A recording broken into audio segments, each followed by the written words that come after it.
Well, looking back at Boise, they're really good. Got to give them a lot of credit. Tough, physical, veterans, great addition to the portal. And Omar Stanley, he could be potentially. They could have legit 2 all-conference, first-team all-conference guys. Rice is always kind of underrated. So tough one. I thought we were really good in the first half. Their size, physicality for sure overwhelmed us. We didn't hit shots. They did. So we move on to Fresno, and excited for this last home game opportunity. See if we can get to 10 league wins and kind of get off this 2-game losing streak. Not that it's extremely long by any means, but see if we can bounce back. So seniors. Obviously, Isaac, Jamal Baker, Jamal Mashburn, and Jalen House will all be recognized tomorrow before the game. Senior Day is certainly not what it used to be. It's different, substantially different, and that's not a knock on anybody, but all 4 of those guys have been great. I mean, Jamal Baker, attitude, leadership, has hit some big shots. Just that seasoned veteran that we needed, and he's been phenomenal. Isaac Mushila, hate the fact that he came here and hasn't played a lot, but he's always had an amazing attitude every single day, which I know is really hard, really, really hard. And then Mash and House, they're the reason why we're sitting here at 21 wins after inheriting a 6-win program, and they had a lot to do with it. And very, very proud of just the progress that they've helped our program make in a short amount of time. So have not talked to Mash about what the future holds. We talked briefly yesterday about, hey, what do you want to say to the media, et cetera. He said, I haven't thought about it. I'll decide after the season. And we'll kind of go from there. So grateful for all 4 of them, and hopefully we can find a way to get a win. Some loose ends on a couple of the other seniors you do have on the roster. Is Nelly not walking and Mustafa not walking, both 4th-year guys? Not graduate. So if you graduate, you walk. Okay. That doesn't necessarily mean then that they've made a decision. No, I haven't talked to anybody about any of that stuff. The rule kind of in it, I don't know if it's a good rule or not, is if you graduate from New Mexico, we'll honor you on senior night. But those 2 guys are not on pace to do it. Every single player in our program can walk into my office after the season and say they're leaving. So there's no difference between the old guys, young guys, new world we're living in. So other than that, no. When you look at guys like Mash and House and how long you've been with them, what kind of growth have you seen these last few years to where they're at now? Yeah, I think the one thing about both of those guys, and they could be maddening at times, they pour their heart and soul into it. And that's why I have stuck with them on many times, because they put in the work, they care. They've never had a bad practice. Effort has never been an issue. They've showed great leadership in a variety of ways. Jalen's really, really matured. Mash has been pretty similar since I've been with him. He's kind of a business-like type guy. But the both of them, there's been so many just amazing memories. I remember walking in here in year 1 and building's half empty. And, now we're getting to a point where our last crowd was 15,000, and they deserve a lot of that credit. Do you, I don't know how much reflecting you've done on the 3 years and decisions that are made. There are some people that got so frustrated at times with Jalen, some last year, and then they kind of saw when he was gone with the team, what happened with the team and all that. This year, I know he's been injured, but Mash hasn't really found his shooting like he was doing his first 2 seasons, and has had some bad games. Do you in any way think maybe you've given them the benefit of the doubt to a detriment at all, and kind of given them more rope? I know Jalen on Saturday was 2 for 12, and Mash has had a couple of those games where you trusted them and left them in. Do you have any regrets about giving them that much leeway? Well, when you're a coach, you make a lot of decisions, and you're never going to be 100% perfect. If I listened to people, I would have not played Mash in the Nevada game. I would have benched him. if I listened to the people that are tweeting at me and yelling at me or whatever, I wouldn't have played him, and he wouldn't have won the game for us on the road, quad one win. So, that's just part of coaching, is you got to have some conviction. And I feel as though those two guys, it's not like they're bad players getting a lot of rope. These are two guys who have been all-conference players every year they've been here. Mash was the scoring he won the scoring title last year, right? So, it just depends on every guy. But you just got to live with the decisions that you make. I think after 29 games, what are we, 21-8? And I really feel like we've only had one bad loss. And it was a bad loss. I understand that, but I think it's been a pretty darn good season, and hopefully we continue to finish it the right way. Coach, is any of that fatigue? I mean, Jalen's shots seem to... I thought Jalen shot good shots, especially the threes. I believe they're going to go in. I have confidence in him. I don't know if it's fatigue or not. I mean, it wasn't, everybody's tired this time of year. Fresno State, what do you expect out of them? A 5-game losing streak? Yeah, a team with nothing to lose, a team that's going to come in here and compete. They had Utah State beat. They've always been competitive. Now they've had some injuries, for sure, some injuries. Who knows who plays on Wednesday? We don't know. They've had a little bit of a break, but they're always going to compete their butts off. So our guys have got to be ready. We know that. If they're playing a 6-man rotation, I know you don't know who's going to play, but essentially playing 6 men the last couple games, they've actually seemed to be as competitive as ever. Do you see them doing something different because they're so limited that's actually maybe helping them a little bit? And when you watch, I think they're playing. Yeah, I just think they're playing freely. Utah State game, they had one. Like that game was won, and then Brown hits a bank shot at the buzzer.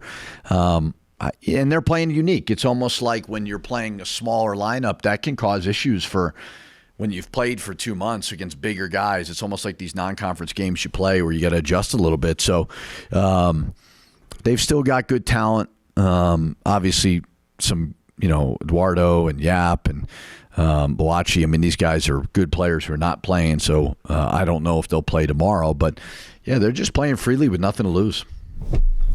So fouls were a problem against Air Force across the board. JT, it seems like people, it wouldn't be hard. I mean, he won his 9th Freshman of the Week.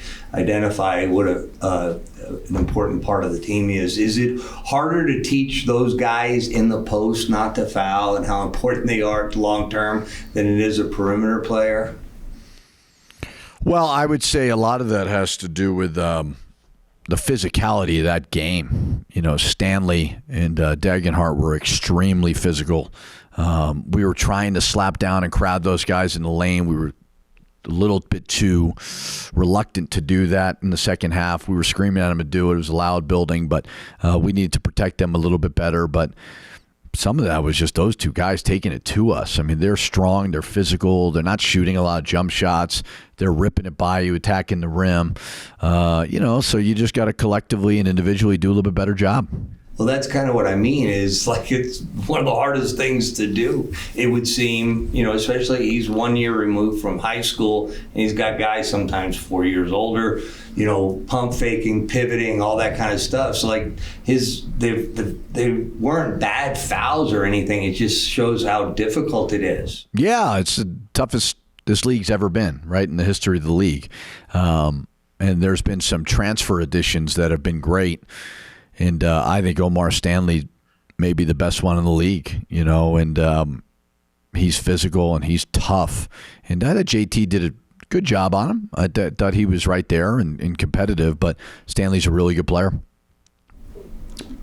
When you do have a team like Fresno State coming in, you mentioned they have nothing to lose, kind of playing with the desperation to try to knock you guys off at the pit. How do you make sure your players are coming in with the right mindset, or what is the mindset you've seen kind of lately from? Mindset's been great.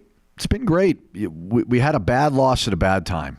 One bad loss. That's it. Now, get to work. When you lose, get back to work. And I think the practices have been great. Coming here into this building, I felt there was certainly a tightness second half of Air Force where there was a fear of not losing for sure. You could feel it in the gym. So we can't have that, right? We got to go just attack the game and play freely and don't play under duress. And that's easier said than done because you're seeing every time you turn on a TV, last four in and all that stuff. Like, I mean, but it's a lot better than about 70% of college basketball. It's not even being mentioned on those things. So it's hard. It is stressful, but just narrow your focus. About a week away from the season ending and conference tournament, some coaches awards coming out, postseason awards. You guys have a unique kind of setup where I think Donovan Dent is in line to be on one of the all conference teams, maybe a Jalen House. Do you have any guys on your team that you think need some stumping for any of the awards? No, I don't. Who cares? I mean, that's kind of the way I look at it. I mean, this is so very, very unimportant to me. I hope it's unimportant to them. I think it's been a league. It's been a historic league, right? Whenever this league was founded, I don't know the exact date, but just been so very, very competitive, and there's been so many good players. So I don't. That's not something I would ever do. I will then follow up with the specific on JT. We know where he ranks in terms of weekly Freshman of the Week awards. There is another fantastic freshman in this league this year. And I'm curious, do you think JT deserves all-conference consideration, not just as a freshman, but all-conference consideration? I want to ask you what team, but... Yeah, I mean, I think he's one of the better players in the conference. Now, I don't know, I haven't done the old pick all the teams and this and that, so I don't know, I mean... Obviously, from a freshman of the year standpoint, it's Didon Thomas and JT. We don't know how UNLV is going to finish, and we don't know how we're going to finish, right? So we're consumed with giving out awards, I think, before the season ends. But you could justify either one of them. I think Didon is a really good player. I think JT is a really good player. But we'll see in about a week, right? We'll see Saturday when the season ends. You feel like that's a distraction in this day and age? There's all the awards that are given, all the tweets that are with the young players, keeping them focused on the task at hand of winning the next game, being in the present. I think, I think there's a lot of distractions, and the majority of them are on this thing right here. And there's constantly stories being written before the story ends, before the story is over. And it's just so very, very volatile. And we're getting a lot of exposure, our league is, and you're getting player of the week, freshman of the week. You're getting all of these things before the season ends, and it can be distracting. Absolutely, social media, as I've talked many times, can be a huge detriment and a distraction. But when you're at a place that cares and you're at a conference that gets great exposure, there's kind of a tax you have to pay with that. So it's better than being in a conference where nobody cares, being in a place where nobody cares. But welcome to the world of sports in the modern era, and that's not going away. Can I do one more House and Mash? Going back to... You can do whatever you want. Whatever I want. Going back to when you recruited them, I think for our purposes, House was the first to announce on social, but Mash, the second you weren't there, I know his dad calls you and says, we're going, wherever you end up. And those two guys being the first two of the building blocks, or the first two building blocks, was it coordinated in any way? Like how did that kind of work out where those were the first two guys? I think we kind of know the Mash story, but maybe how did you get House right off the bat? It wasn't coordinated. I don't even think they knew each other, so that was more a coincidence that they were sons of NBA fathers. But when we got here, it was really challenging because the world was still shut down, and I wanted to give the current guys a chance. I didn't want to walk in and just run everybody off. I didn't want to do that.